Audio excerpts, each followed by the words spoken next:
அம்பாசமுத்திரம் இடைத்தேர்தலில் திரு சீமான் அவர்கள் பொது வேட்பாளர் நிற்க போறாரு. அது மட்டும் இல்லாமல் திருச்சி கிழக்கில் முன்னாள் முதல்வர் ஸ்டாலின் அவர்கள் பொது வேட்பாளர் நிறுத்த போறாரு அப்படின்ற ஒரு விஷயம் இப்போ கன்ஃபார்ம் ஆயிருக்குங்க.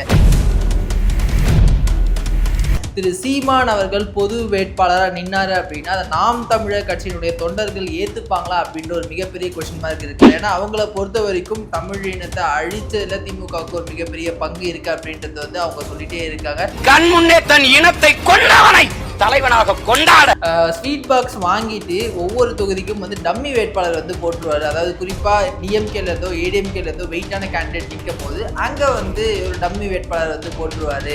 அண்ணன் முன்னாடியே செட்டிங்லாம் போட்டுருவாருங்க, கரெக்டா அதுக்கான அமௌண்ட்டை கலெக்ட் பண்ணிட்டு அங்கங்க கரெக்டா நிக்க வச்சிருவாருங்க அப்படின்ற ஒரு விஷயம் பார்க்கப்படுது. 2026 திரு விஜய் அவர்கள் வந்ததுக்கு பிறகு அந்த ஓட் ஷேர் அப்படின்றது அப்படியே பாதியாக குறையுது, 4% குறையுது.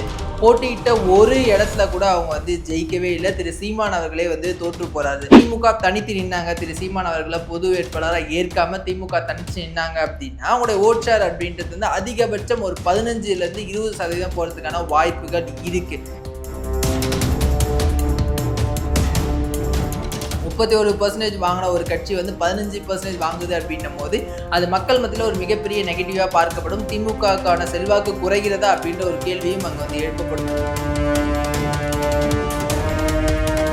ஒரு மாற்றம் நாங்க கேட்ட ஒரு மாற்றம், நாங்க நினைச்ச ஒரு மாற்றம் இன்னைக்கு தமிழகத்தில் நடந்துட்டு இருக்கு. அதுக்கு காரணம் திரு விஜய் அவர்கள் தான் அப்படின்றதுல மக்கள் ரொம்ப ரொம்ப ஸ்ட்ராங்கா நம்புறாங்க. என் நெஞ்சில் குடியிருக்கும்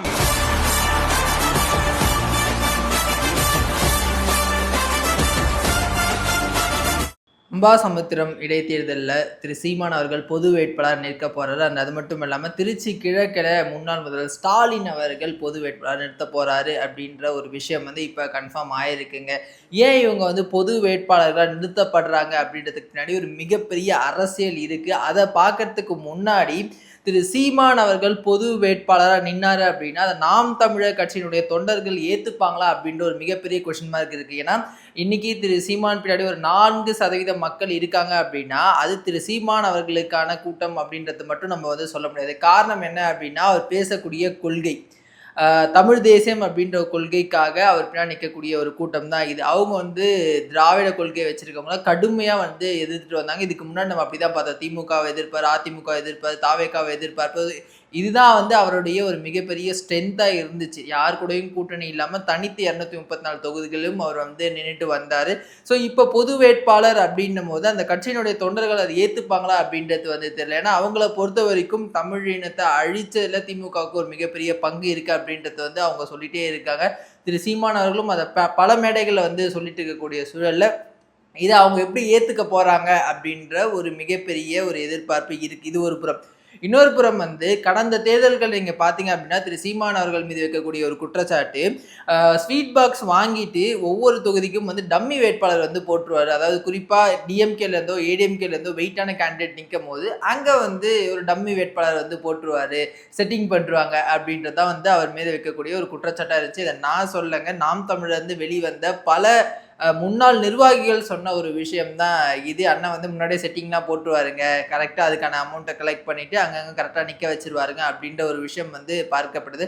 ஸோ இந்த தேர்தலில் மற்ற கூட்டணி கட்சிகள்னு சொல்றதை விட ஆதரவு கொடுக்கக்கூடிய கட்சிகளினுடைய துணையோட திரு சீமான் அவர்கள் நிற்க போறாரு அப்படின்ற விஷயம் பார்க்கப்படுது.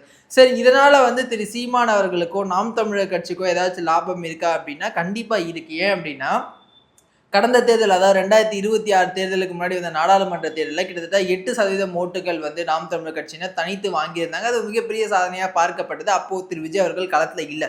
அதுதான் ரொம்ப ரொம்ப முக்கியமான பாயிண்ட். அந்த 2026 திரு விஜய் அவர்கள் வந்ததுக்கு பிறகு அந்த ஓட் ஷேர் அப்படின்றது அப்படியே பாதியாக குறையுது, 4% குறையுது. போட்டியிட்ட ஒரு இடத்துல கூட அவங்க ஜெயிக்கவே இல்லை. திரு சீமான் அவர்களே தோற்று போறாரு. தோற்று போகிறது அப்படின்றது நாம் தமிழர் கட்சிக்கு ஒரு புதிய விஷயம் கிடையாது. இது வரைக்கும் எந்த ஒரு எலெக்ஷன்லையும் அவங்க ஜெயிச்சதில்லை. அட்லீஸ்ட் ஒரு கவுன்சிலர் கூட இல்லை அப்படின்ட்டு தான் அவங்க மீது இருக்கக்கூடிய தொடர் விமர்சனமாக பார்க்கப்படுதுங்க. அண்ட் அதை தாண்டி இப்போ ஒருவேளை பொது வேட்பாளர் திரு சீமான் அவர்கள் நிறுத்தப்பட்டார் அப்படின்னா கிட்டத்தட்ட திமுகலேருந்து கொஞ்சம் வாக்குகள் அவருக்கு போகும், அதிமுகலேருந்து கொஞ்சம் வாக்குகள் அவருக்கு போகும், மற்ற கட்சிகளிலிருந்து கொஞ்சம் வாக்குகள் அவருக்கு போகும் அப்படின்னும் போது கிட்டத்தட்ட ஒரு 15% 20% அவர் இது பண்ணுறதுக்கான வாய்ப்புகள் இருக்கு. இது அந்த கட்சியினுடைய வாக்கு வங்கியை ஓரளவுக்கு உயர்த்துவதற்கான ஒரு வேலையா கூட இது வந்து இருக்கலாம். ஏன்னா மக்கள் பார்வையில என்னப்பா 4% வந்துட்டாங்க அப்படின்னு பார்க்கும்போது இதுல வந்து ஒரு 15-20% வாங்கியிருக்காரு. ஓகே, அந்த கட்சி வந்து இன்னும் உயிர்ப்புடன் தான் இருக்கு, அடுத்த தேர்தலில் வந்து இன்னும் வீரியமா களமாடுமோ அப்படின்ற ஒரு ஒரு பிம்பத்தை மக்களிடையே ஏற்படுத்த நாம் தமிழர் கட்சியினர் முயற்சிக்கிறாங்க. குறிப்பா திரு சீமான் அவர்கள் ரொம்ப விரும்புறாரு அப்படின்னு வந்து சொல்லப்படுது.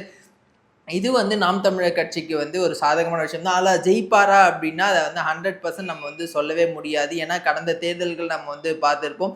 டெபாசிட் கூட வாங்காமல் அவங்க வந்து தோத்துருக்காங்க அப்படின்னும் போது இதில் ஜெயிப்பாரா அப்படின்றது வந்து தெரியல. இது வந்து நாம் தமிழர் கட்சியினுடைய சினாரியோவாக இருக்குது. அண்ட் அப்படியே பார்த்தோம் அப்படின்னா டிஎம்கேவுடைய டிஎம்கே சினாரியோ பொறுத்த வரைக்கும் கடந்த தேர்தலில் 31% வந்து ஓட்டுகள் வாங்கியிருந்தாங்க. அந்த 31% அப்படின்றது வந்து கூட்டணி கட்சிகள் எல்லாம் சேர்த்து தான் வந்து அந்த ஒரு இது அவங்களுக்கு வந்து இப்போ எந்த கூட்டணி கட்சிகளுமே அவங்களுக்கு வந்து இல்லை அப்படின்னு நம்ம பார்க்கும்போது இப்போ அவங்க தனித்து தான் நிற்கக்கூடிய ஒரு சூழல் இருக்கு. ஒருவேளை திமுக தனித்து நின்னாங்க, திரு சீமான் அவர்களை பொது வேட்பாளராக ஏற்காம திமுக தனித்து நின்னாங்க அப்படின்னா அவங்களுடைய ஓட் ஷேர் அப்படின்றது வந்து அதிகபட்சம் ஒரு 15-20% போறதுக்கான வாய்ப்புகள் இருக்கு. இது அடுத்து வரக்கூடிய உள்ளாட்சி தேர்தலில் அவங்களுக்கு ஒரு மிகப்பெரிய பின்னடைவு அமைவதற்கான வாய்ப்புகள் இருக்கு. ஏன்னா 31% வாங்கின ஒரு கட்சி வந்து 15% வாங்குது அப்படின்னும் போது அது மக்கள் மத்தியில் ஒரு மிகப்பெரிய நெகட்டிவாக பார்க்கப்படும். திமுகவுக்கான செல்வாக்கு குறைகிறதா அப்படின்ற ஒரு கேள்வியும் அங்கே வந்து எழுப்பப்படும். அப்படின்றதுனால அந்த ரிஸ்க் அவங்க எடுப்பாங்களா அப்படின்றது வந்து தெரியலங்க. ஒருவேளை நின்று தோத்தாங்க அப்படின்னாலும் அது வந்து ஒரு மிகப்பெரிய பாதிப்பை அவங்களுக்கு ஏற்படுத்தும். அதையும் தாண்டி ஒருவேளை இந்த இடைத்தேர்தலை அவங்க புறக்கணிக்கிறாங்க அப்படின்னு வச்சுக்கிட்டோம் அப்படின்னா பயந்துட்டாங்க. அதாவது 75 வருஷ கட்சி வந்து பார்த்தீங்கன்னா பயந்துடுச்சு தாவேக்காவை பார்த்து அப்படின்ற மாதிரியும் வந்து மக்கள் மத்தியில் பேசப்படும். ஸோ எந்த ஆப்ஷன் எடுத்தாலுமே அவங்களுக்கு வந்து நெகட்டிவாக தான் இருக்குது. ஸோ அதனால அவங்க வந்து அந்த பொது வேட்பாளர் அப்படின்ற ஒரு விஷயத்துக்குள்ளே போவாங்க அப்படின்னு வந்து எதிர்பார்க்கப்படுது. ஏடிஎம்கோட சினாரியோ பார்த்தோம் அப்படின்னா ஆல்ரெடி 11 எலெக்ஷனில் அவங்க வந்து தோற்று இருக்கக்கூடிய சூழலில் இப்போ ஆல்ரெடி கட்சி வந்து 2-3 வந்து பிளவுபட்டிருக்கு.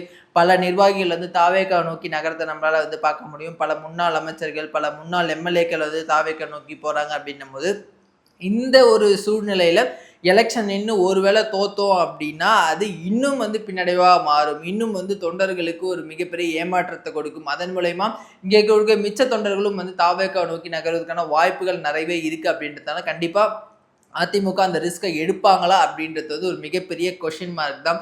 ஏன்னா இதில் வந்து ஒரு மிகப்பெரிய ஒரு சிக்கல் அவங்களுக்கு கட்சியும் காப்பாற்றணும், மக்கள் மத்தியில் இடமும் பிடிக்கணும் அப்படின்றதுனால கண்டிப்பாக இந்த எலெக்ஷனில் அந்த மாதிரியான ஒரு ரிஸ்க் அவங்க எடுக்க மாட்டாங்க. அதே சமயம் திமுக சொன்ன அதே சினாரியோ தான், இவங்க வந்து போட்டி போடல அப்படின்னா பயந்துட்டாங்க அப்படின்ற ஒரு விமர்சனமும் வந்து எழும். அதனால இவங்களும் வந்து பொது வேட்பாளர் அப்படின்ற அந்த ஒரு ப்ராசஸ்குள்ளே போகிறதுக்கான வாய்ப்புகள் நிறையவே இருக்குங்க.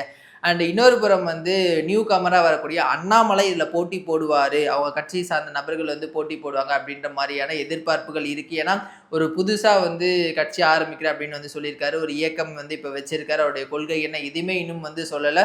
ஒருவேளை இது வந்து ஒரு டெஸ்ட்டாக கூட அவங்க எடுத்து பார்ப்பதற்கான வாய்ப்புகள் இருக்குது. நமக்கு எவ்வளோ செல்வாக்கு இருக்குது, நம்ம வந்து மக்கள் எவ்வளோ நம்புறாங்க, நம்மளோட ஐடியாலஜியை மக்கள் எவ்வளோ நம்புறாங்க அப்படின்னு பார்க்கறதுக்கான ஒரு டெஸ்ட் களமாக கூட இது நம்ம வந்து எடுத்துக்கலாம்.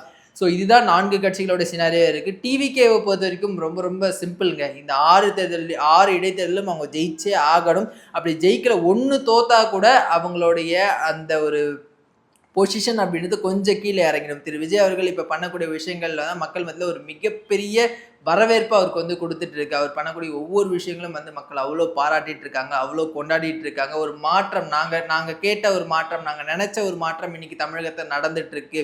அதுக்கு காரணம் திரு விஜய் அவர்கள் தான் அப்படின்றதுல மக்கள் ரொம்ப ரொம்ப ஸ்ட்ராங்காக நம்புறாங்க.